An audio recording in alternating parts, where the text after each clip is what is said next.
Buenas tardes, Julián Herbert, bienvenido a estas charlas literarias de Letras Libres que arrancan ya su segunda temporada. La primera estuvo, como era obvio, muy concentrada en cómo estaban viviendo los escritores la pandemia. Obviamente el tema ya a todos nos aburrió. Claro. La segunda temporada pues va a ser sobre literatura pura y dura, ¿no? Me gusta la idea. Bueno, como observador y lector tuyo casi desde tu primer libro, me encantaría saber cómo manejas la pluralidad de géneros. Estaba yo leyendo el otro día a un escritor francés, decía que un buen escritor, un escritor que domina su materia de trabajo es aquel que cambia el género pero no el modo. Mira, A interesante. ver, a ver. Sí. No, lo que pienso es que justo a mí lo que me parece es que la retórica tiene como dos niveles, ¿no? Y uno de ellos está conectado con el momento cultural y otro está conectado con los procesos cognitivos, ¿no? Entonces hay una forma de la retórica que tiene que ver con cómo funciona el pensamiento y esa creo que no cambia. Justamente lo que creo es que uno trabaja con esas articulaciones, digamos, profundas del lenguaje, ¿no? Y que luego el trabajo con los géneros, por eso creo que lo intergenérico en una época como esta está tan al frente, ¿no? Creo que la mayor o menor definición de lo genérico sí tiene que ver como con un estado de la cultura, ¿no? Entonces creo que hay esos dos niveles y para mí tiene que ver un poco con eso, cómo me relaciono con los materiales, ¿no? Digo, no sé, es como una idea ahí como para empezar. Por ejemplo, a mí me llama la atención, son muchos los poetas que se vuelven narradores, pero se cuentan con los dedos de la mano los narradores, esos narradores que regresan a la poesía. Como que abandonar la poesía tiene un costo muy alto por el lado de la poesía que ya no te deja regresar. Yo a ti, como todo el mundo, te conocí como poeta, me quedé, sé que hay algo más, pero no lo tengo, me quedé en algún Iscariote, pero digamos que ahora eres más conocido como narrador por la canción de Tumba o como cronista por La Casa del Dolor Ajeno. No sé cómo te llevas con esa musa que abandonaste, que es la poesía. Claro, bueno, sí tienes razón, que se vuelve un poco ríspida por momentos la relación, ¿no? Yo ahora estoy escribiendo un libro de poemas y llevo 10 años haciendo como un poema cada mes, cada 2 meses. También creo que una de las cosas que suceden ahí es que a mí me parece que la poesía, esa es una opinión que puede ser como muy polémica quizá, ¿no? Pero me parece que la poesía se da muy bien en la juventud y en la vejez, ¿no? Yo conozco muy buena poesía de vejez, por ejemplo, y me gusta, por supuesto, la poesía de juventud, que es muy explosiva y expansiva. Y sí creo que hay esta etapa de la madurez en la que, por otra parte, también hay una cosa ahí casi física, ¿no?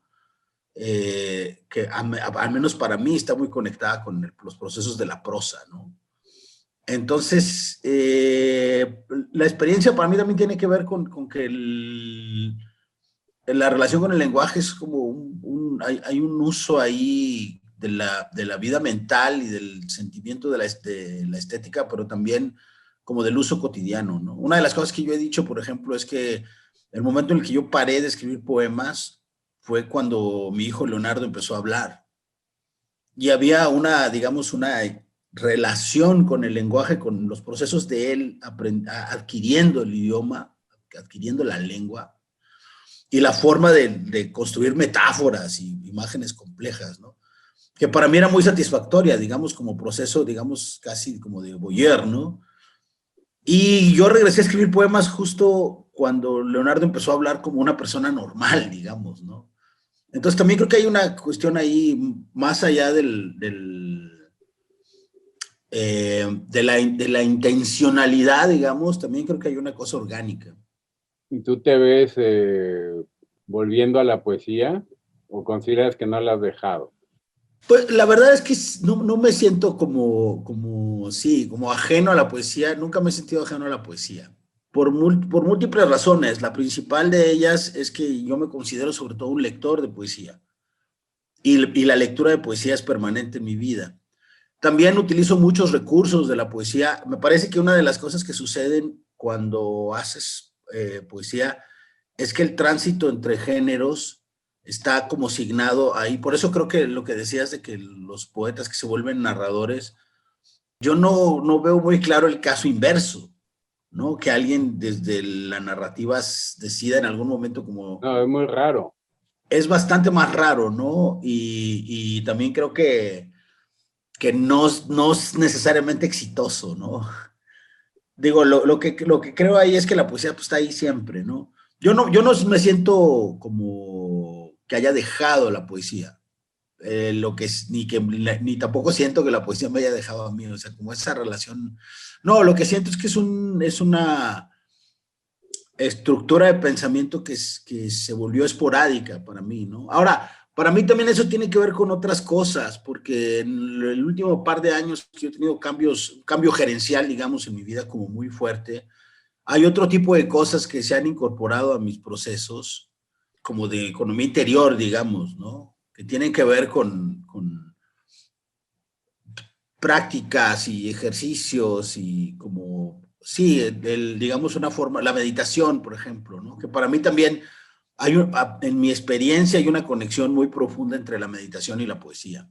Entonces también ahí hay, más bien digamos que la tensión no es entre la prosa y el verso, sino entre el silencio y la expresión, digamos. Hay un caso de los que he podido averiguar.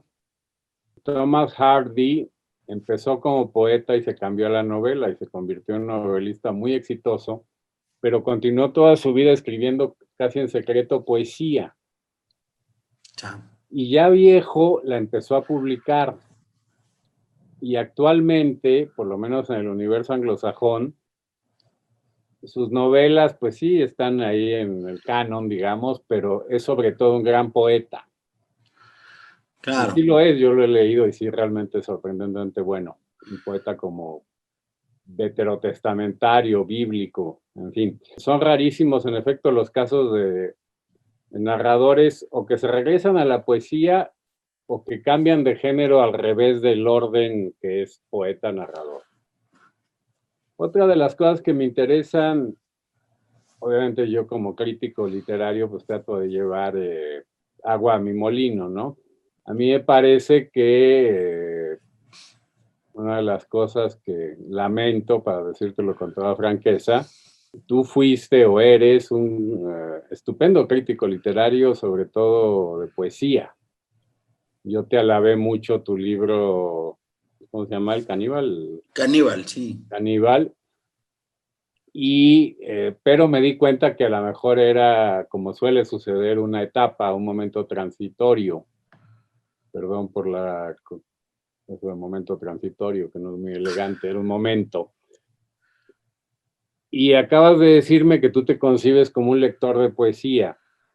De los muchos géneros que manejas y prácticas, porque también está la música en tu caso, así como ya nos explicaste cuál es tu relación latente con la poesía, ¿cuál sería tu relación, si es que la hay, con la crítica?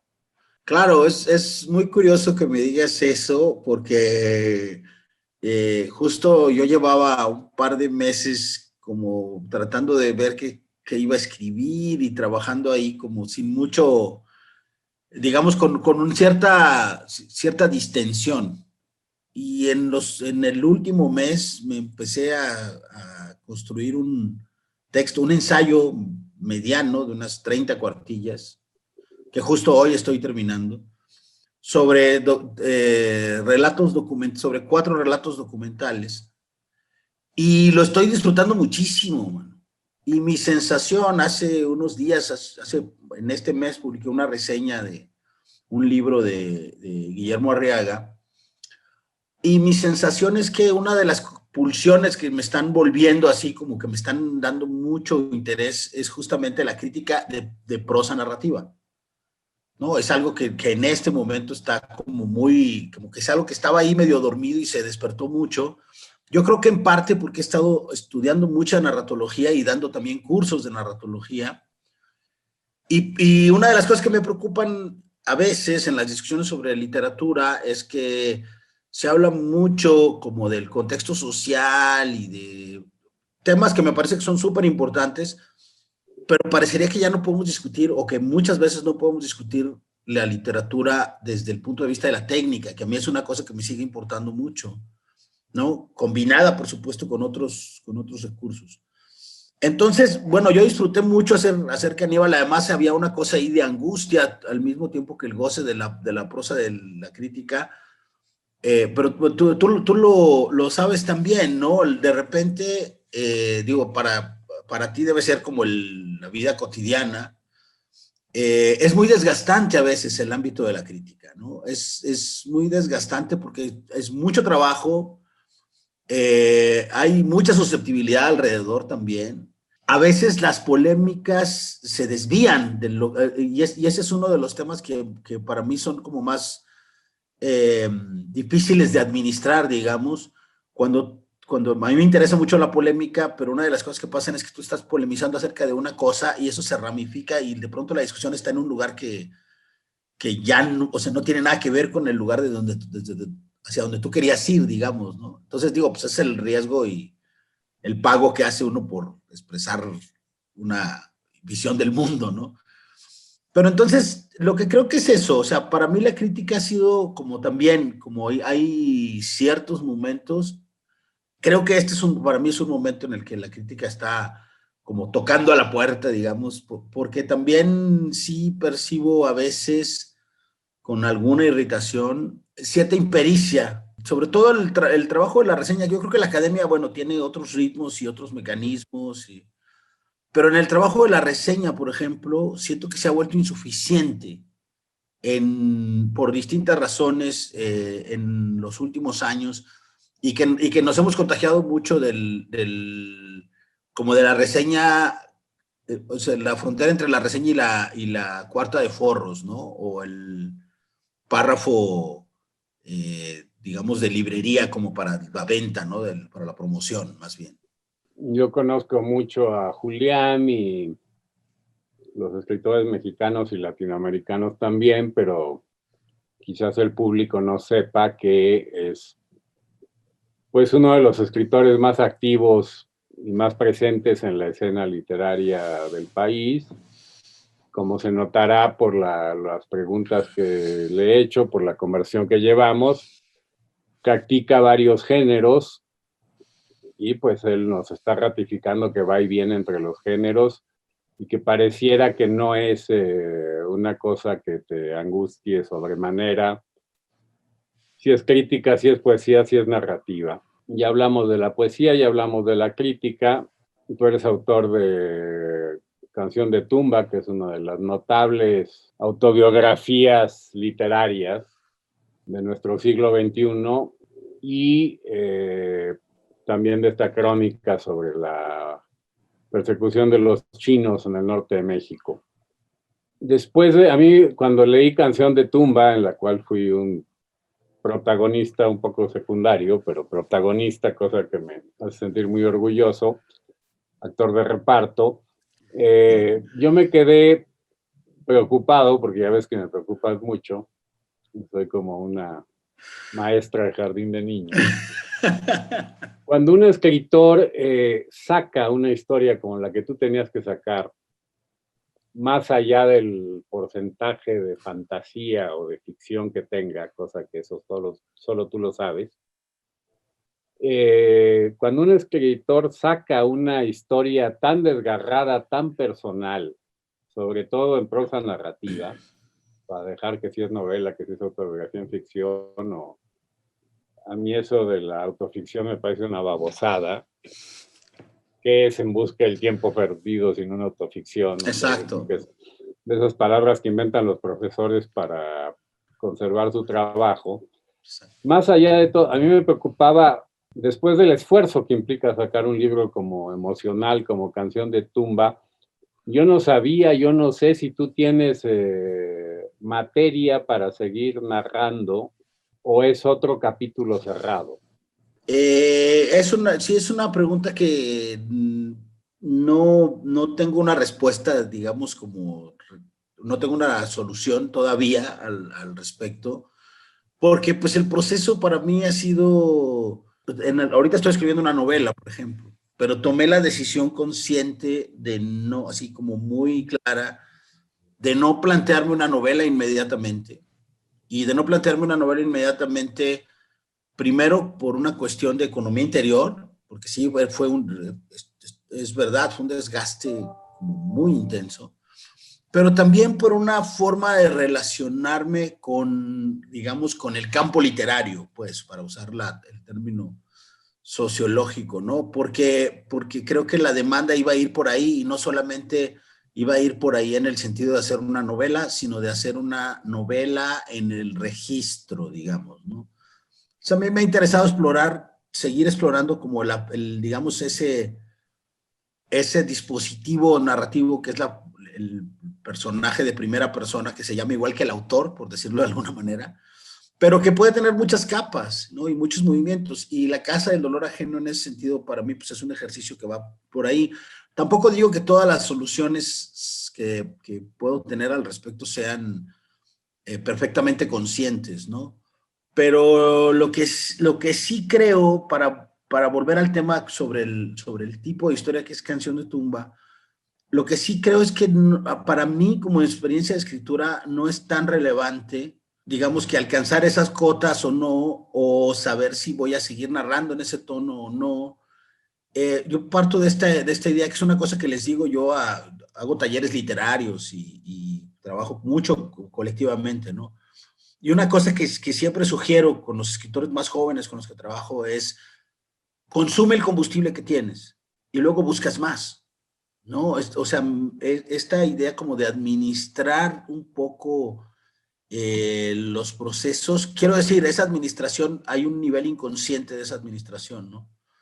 Pero no creo que un escritor tenga que reservarse ciertas cosas para como ir construyendo su figura literaria. Creo que los procesos son muy particulares, ¿no? Y creo que la literatura mexicana tiene, si uno analiza, digamos, como el contexto de la literatura mexicana, es notorio ahí, o sea, pienso muy rápidamente en tres escritores, ¿no? Un escritor como Rulfo, que tiene 2 libritos, un escritor como Paz, que tiene una obra muy, muy amplia y que abarca tantos canales, y un escritor como José Revueltas, que de algún modo se desprendió justo en el momento de la canonización de la literatura mexicana, digamos, de su tiempo, que eran los años 50, que es la década en la que aparecieron los libros centrales de esa generación y además el crítico que fijó esa generación, que es Manuel Carballo.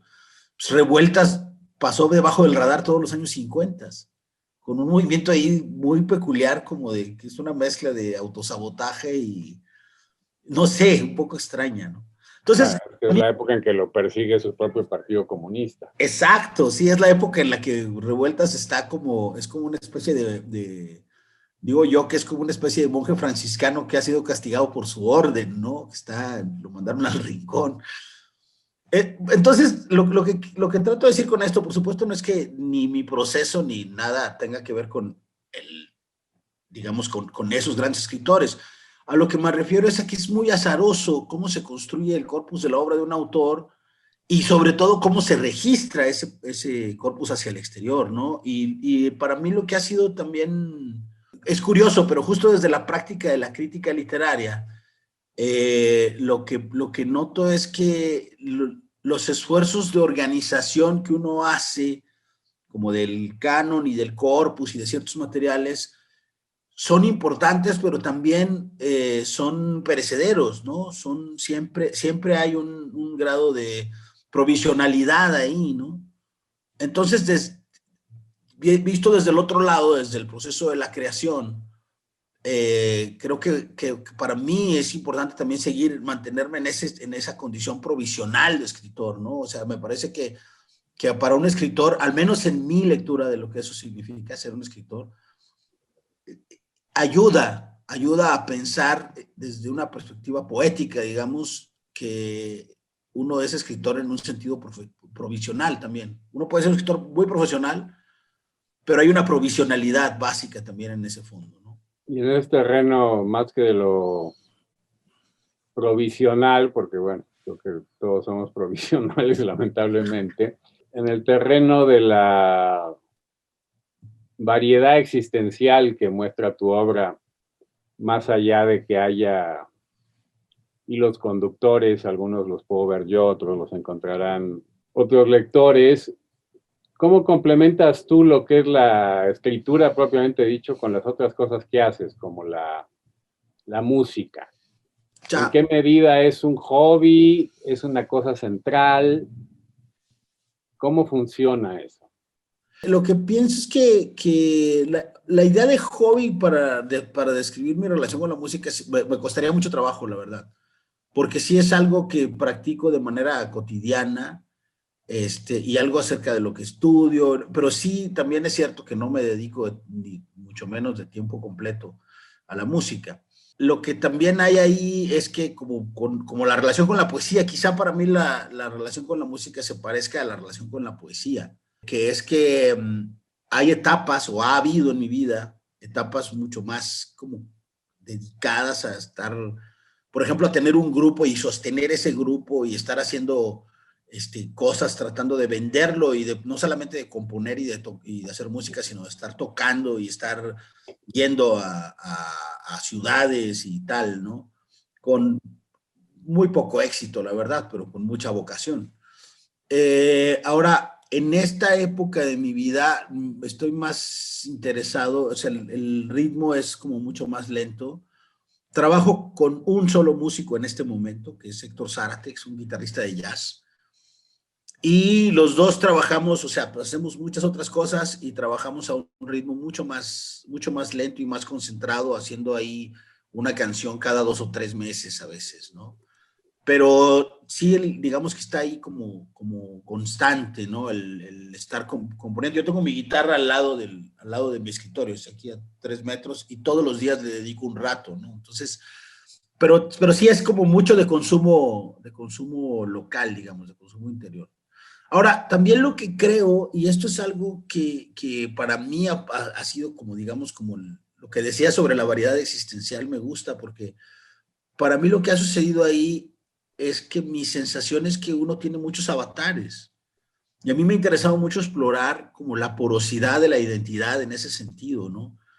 Yo he sido profesor universitario y he trabajado en la burocracia y he estado como en el rock and roll, así como muy intenso, y he tenido fases de mucha dedicación. Esta es una de ellas, por ejemplo, que espero que dure mucho, de mucha dedicación a la familia, por ejemplo, ¿no? A mí me gusta mucho ser papá y estar haciendo las cosas más elementales desde hacer una pasta hasta revisar cómo están las facturas, ¿no? Entonces, también creo que ese es otro de los temas que tiene que ver con lo que me dices de la música, aunque aparentemente no, quizá.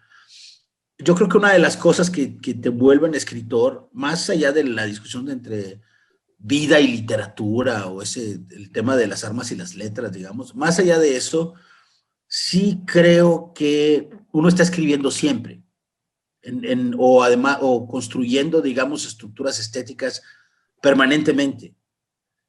Y que esa es una forma en la que la mente funciona y que en mi experiencia yo necesito estar conectado con muchas otras cosas, con la música y el trabajo y con saber arreglar, ahora últimamente sobre todo, que con la pandemia pues no puedes llamar un plomero, ¿no? Claro. He tenido que aprender a arreglar los desperfectos en la casa, cosas de ese tipo, que para mí, en mi proceso de mi economía interior, es algo que está conectado, por ejemplo, con ciertos efectos del lenguaje y de la narrativa, ¿no? Incluso de la sintaxis. Bueno, pues no cabe duda que eres uno de los escritores más versátiles, variados y que más sorpresas pueden darle a sus lectores. Y eso a mí me llena de entusiasmo en relación a tu obra, que nunca sé qué viene. Desde luego que a veces vienen cosas que no me gustan, pero eso ya es problema mío. Entonces, en ese sentido, yo creo que tu presencia en la literatura mexicana, y más allá en el dominio de la lengua, es muy refrescante, muy inquietante, muy llena de sorpresas, y me congratulo de que estés bien y que así sea, y que sigas alternando géneros y maneras o modos, aunque a mí me ponga nervioso que lo hagas. Te agradezco mucho la charla, querido Julián, y ya fuera de la transmisión, me gustó mucho tu nota sobre Arriaga, y ahora que estoy de editor de Letras Libres, espero que me hagas caso y hagas más crítica y nos la mandes, por favor. Órale, sí, me late mucho, porque sí tengo muchas ganas, te digo que lo he estado disfrutando mucho. Bueno, pues que me dio mucho gusto también enterarme de eso y te mando un abrazote. Yo también te mando un gran abrazo, Christopher. Me da muchísimo gusto verte y cuídate mucho sobre todo y pásatela bien. Espero que estés bien. Igual, abrazo.